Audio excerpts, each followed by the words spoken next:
My name's Bob Weaver. I'm 63 years old, and I'm an insurance broker.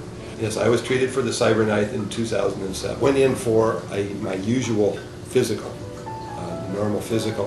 So we need to send you in and have a biopsy of the tissue because you have a 7 PSA reading. And I said, okay, fine. Before we break out the cutlery, we'd like to have you talk to Dr. Fuller. I'm a board certified radiation oncologist. I received my training completed in 1988. San Diego was the first job I took and it's stuck, and 24 years later I'm still here. At the 30,000 foot view, the first thing we're trying to figure out is it localized or is it extensive? And again, in the PSA era, probably about 95% of the prostate cancer patients these days are localized. So we design a very conformal CyberKnife treatment plan that hits the prostate itself, and it especially hits the areas of the prostate that we suspect are harboring cancer cells, and then we create these really razor-sharp margins outside the prostate. So in a way, it's almost prostatectomy by computer. The treatment was, basically lying there while the machine did its thing, and looking at the ceiling and wondering when it was going to be over, and that was about the extent of the treatment. So the CyberKnife is a sophisticated image-guided device. It's a robotic arm, and it's coupled with X-ray imagers that continuously track the target. So it's almost like a form of artificial intelligence is what it really is. It has the X-ray imagers that act like eyes, and then it has the computer that reconstructs the location, and then it has this robotic arm with a linear accelerator that fires beams, and these things all interact autonomously.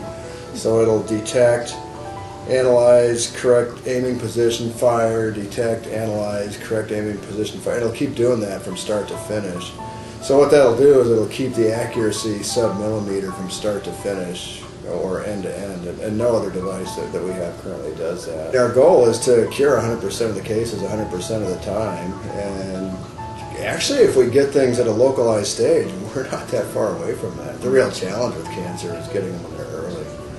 PSA actually, for all the controversies in our news media, is a wonderful screening tool. So it has caused the identification of prostate cancers at a much earlier stage than we used to treat them, and hopefully I don't look like it, but I'm old enough to have trained before PSA.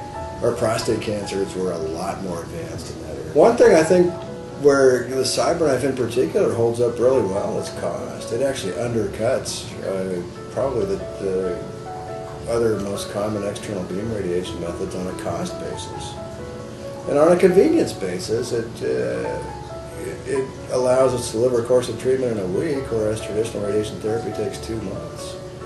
For me, the situation is I have no side effects. I mean, it was painless. All symptoms went away, and if you told me that you didn't do anything, I would believe you. I mean, it was like nothing happened. I'm really happy with the way it turned out. Our sexual outcomes in our guys have been very good. I think quite competitive with everything else out there. And in particular, they break down according to age. So far, our preservation rate in men under 60 is close to 100%. I'm reluctant to say 100 because nothing in life is 100, but this is pretty close. Over 70, it drops to about 2/3. So we've seen a pretty powerful age relationship. Young men, it's worked great, and over 2/3 in men over 70 is still, I think, is competitive with certainly nerve-sparing prostatectomy or other approaches. I came away with no change, and so I'm really happy about all of that. I'm just feeling that I was blessed that I had a urologist that before he broke out the knives, he sent me to have a chat. So thankfully that happened, and I just hope that a lot of other people get that opportunity too.